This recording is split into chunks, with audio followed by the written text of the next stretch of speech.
Hai, Assalamualaikum. Saya 22000471 Muhammad Aziz bin Rahim, pelajar tahun 1 Pengajian Strategi Universiti Pertahanan Nasional Malaysia UPNM. So, hari ini saya akan menerangkan mengenai faedah, hak dan juga tanggungjawab bagi seorang sukarelawan berdasarkan video Benefit of Volunteering dan juga video Your Right and Your Responsibility as a Volunteer yang telah saya tonton di YouTube. So, pertama sekali saya akan menerangkan mengenai faedah.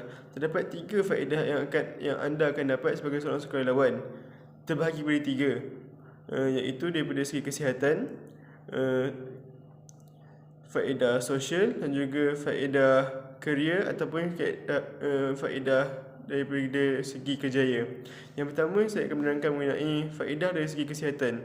Apa yang kita akan dapat daripada volunteering ataupun daripada sukarelawan adalah yang pertama, kita dapat meningkatkan ataupun menambah kita punya sifat yakin pada diri sendiri. Hal ini kerana menjadi seorang sukarelawan memerlukan kita untuk bekerjasama dengan ramai orang. Justru secara tidak langsung, secara perlahan-lahan kita dapat untuk build up ataupun kita dapat menanam dan menyemai sikap percaya dan juga sikap yakin pada keupayaan diri sendiri dalam diri kita. Dan yang kedua adalah physical well-being ataupun kesihatan tubuh badan. Hal ini kerana menjadi seorang sukarelawan memaksa kita untuk bergerak dan juga menjadi aktif untuk melaksanakan sesuatu projek ataupun sesuatu kerja komuniti yang telah dirancang. Justru secara tidak langsung memaksa badan kita untuk menjadi lebih aktif. Dan secara tidak langsung kita dapat untuk meningkatkan kita punya tahap kesihatan diri dan juga mencegah kita daripada beberapa penyakit yang datang daripada masalah seperti obesiti dan juga masalah seperti berlebihan berat badan. Yang seterusnya adalah mengenai faedah dari sudut social benefit ataupun sudut kelebihan sosial. Yang pertama adalah kita dapat connect ataupun kita dapat berkenalan dengan lebih ramai orang. Hal ini kerana secara jelas menjadi seorang sukarelawan, kita perlu menjadi seorang yang aktif dan juga menjadi seorang yang kenal dan juga bergaul dengan ramai orang. Secara tidak langsung kita dapat menambah kenalan kita dari masa ke semasa. Seterusnya adalah kita dapat improve our outlook ataupun dapat memperbaiki ataupun meningkatkan lagi apa pandangan orang pada diri kita. Hal ini kerana jadi seorang sukarelawan yang bergerak ke sana ke sini, yang kenal dengan ramai orang, akan meningkatkan nilai tambah diri kita berdasarkan apa yang orang nilai pada diri kita ataupun daripada penilaian orang lain terhadap keupayaan diri kita, dan juga betapa aktifnya kita sebagai seorang sukarelawan. Seterusnya adalah dari sudut career benefit ataupun daripada sudut kepentingan kerjaya. Yang pertama, yang kita akan dapat sebagai seorang sukarelawan sekiranya kita seorang yang bekerja ataupun seorang yang berkerjaya adalah work-life balance ataupun keseimbangan daripada segi pekerjaan dan juga kehidupan. Hal ini kerana setelah penat ataupun setelah seharian ataupun setelah seminggu kita bekerja, tarikh ataupun waktu seperti waktu Sabtu ataupun Ahad ataupun lebih lagi sebagai hari Minggu yang kita gunakan untuk kita terlibat dengan aktiviti sukarelawan dapat membantu kita untuk release kita punya stres bekerja dan menyeimbangkan antara mengejar sudut kerjaya kita dan juga tanggungjawab sosial kita sebagai seorang manusia. Dan yang seterusnya adalah kita dapat menajamkan sifat kepimpinan dalam diri. Hal ini kerana menjadi seorang sukarelawan, kita perlu bekerja dalam satu kumpulan. Justru kita perlu membimbing diri kita sendiri dan juga membimbing dan membantu rakan-rakan kumpulan kita yang lain untuk melaksanakan satu projek yang telah kita rancangkan. Justru secara tidak langsung sifat menjadi seorang ketua ataupun sifat untuk leadership suatu kumpulan itu akan terbentuk dalam diri kita. Dan perkara ini bukan sahaja kita dapat gunakan dalam kehidupan sebagai seorang sukarelawan, malah seorang yang berkejaya dapat gunakan skill leadership ini dalam sektor pekerjaan mereka dan menjadi satu nilai tambah yang sangat-sangat baik untuk untuk diri mereka sendiri dalam bidang pekerjaan mereka. Seterusnya adalah saya akan menerangkan mengenai hak-hak yang anda akan dan anda perlu tahu sekiranya anda menjadi seorang sukarelawan. Yang pertama adalah anda akan melalui satu proses rekrutmen ataupun satu proses pemilihan untuk jadi seorang sukarelawan di bawah satu NGO ataupun institusi secara telus dan adil. Tak akan ada pemilihan yang berdasarkan ahli keluarga ataupun racism atau apa saja, kerana menjadi seorang sukarelawan anda akan direkrut ataupun dipilih berdasarkan kelayakan diri anda sendiri, berdasarkan keikhlasan diri anda sendiri. Justru tak ada isu berbangkit kemudian hari kerana sesi pemilihan dia adalah sangat-sangat telus dan juga adil dan juga sangat-sangat orang kata transparent. Tak ada apa yang mereka akan sorokkan daripada anda.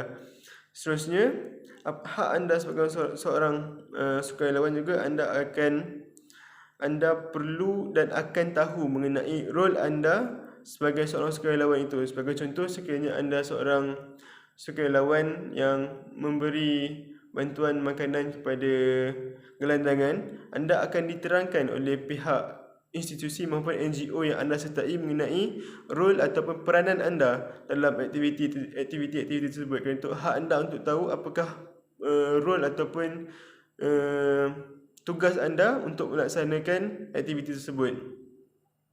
Seterusnya adalah volunteer insurance. Sebagai seorang sukarelawan, anda perlu tahu dan anda wajib tahu bahawa anda wajib untuk mendapatkan insurans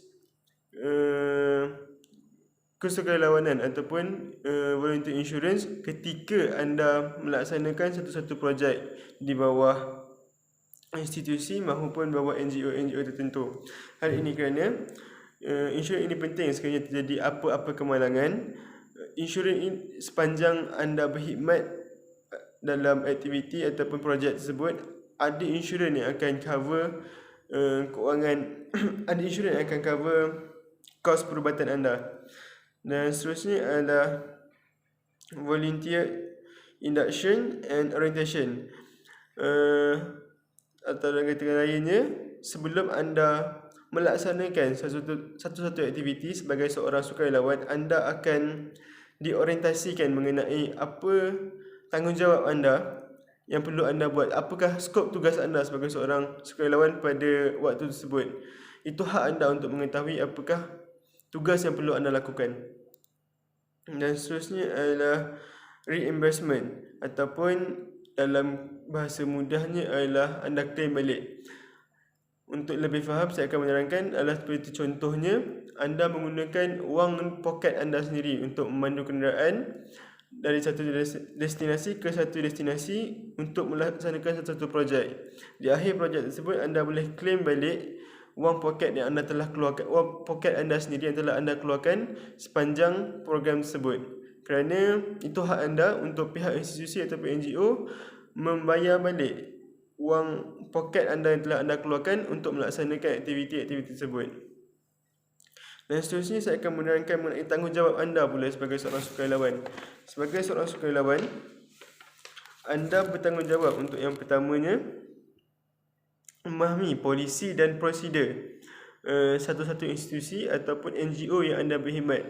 Hal ini kerana benda ini penting kerana polisi satu-satu NGO ataupun institusi yang anda berkhidmat akan menentukan hala tuju dan juga program hala tuju dan juga aktiviti-aktiviti dan program-program yang mereka akan lakukan. Justru memahami polisi dan juga prosedur setiap institusi tersebut adalah sangat penting untuk anda memudahkan dan menjadi pemudah cara aktiviti-aktiviti yang akan anda lakukan sendiri sebagai seorang volunteers ataupun sebagai seorang sukarelawan yang berkhidmat di bawah mereka. Seterusnya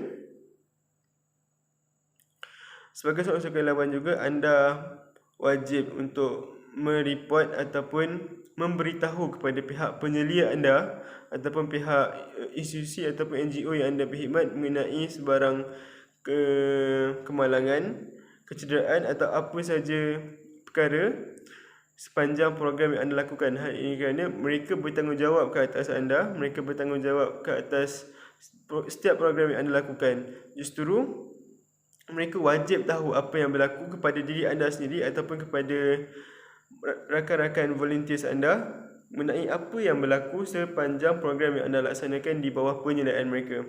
Dan seterusnya, sebagai seorang sukarelawan juga, anda wajib dan anda perlu untuk cooperate ataupun bekerjasama dalam satu kumpulan dengan rakan-rakan volunteers anda dan juga staff-staff yang terdapat di bawah institusi yang anda berkhidmat. Hal ini kerana tanpa sikap kerjasama yang baik, projek ataupun aktiviti yang anda rancang, yang telah dirancang untuk dilaksanakan, tidak akan berjalan dengan baik. Seterusnya adalah sebagai seorang sukarelawan juga, anda wajib untuk melalui latihan-latihan yang perlu, yang telah termaktub dalam perjanjian yang anda telah buat dengan pihak institusi maupun pihak NGO yang anda berkhidmat di bawahnya, dan mengikut segala instruction ataupun arahan dan undang-undang yang ada di bawah penyelayaan mereka, selagi mana perkara tersebut tidak melanggar undang-undang agama maupun negara. Hal ini kerana perkara ini penting untuk memastikan anda sudah cukup terlatih dan anda tahu apakah SOP ataupun apakah anda perlu lakukan sekiranya mereka memerlukan khidmat anda untuk melaksanakan satu-satu program. Seterusnya, sebagai seorang sukarelawan juga, anda juga wajib untuk hormat privacy juga confidentiality institusi maupun program yang anda berkhidmat dan juga anda bekerja di bawahnya. Hal ini kerana perkara seperti privacy dan juga confidentiality suatu NGO maupun institusi yang anda berkhidmat adalah penting untuk anda jaga, kerana sekiranya anda tidak dapat menjaga privasi mereka, kemungkinan anda akan berdepan dengan pelbagai ataupun apa jua tindakan undang-undang terhadap anda. Dan yang terakhir, sebagai seorang sukarelawan juga, anda perlu dan anda wajib untuk menghadiri apa jua volunteer role ataupun apa juga aktiviti-aktiviti sukarelawanan yang terdapat di bawah institusi yang anda berkhidmat berdasarkan masa-masa yang telah anda dan mereka persetujui bersama. Hal ini kerana anda tidak boleh untuk sesuka hati pergi ke mana-mana program-program sukarelawan tanpa memberitahu kepada pihak penyelia program tersebut terlebih dahulu. Hal ini kerana sekiranya terjadi apa-apa terhadap diri anda di luar daripada pengetahuan mereka, kerana anda tak terlibat langsung dengan program yang telah mereka laksanakan berdasarkan persetujuan bersama, kemungkinan ada perkara-perkara yang berbangkit akan jadi pada masa akan datang. So, itu sahaja daripada saya. Sekian, terima kasih.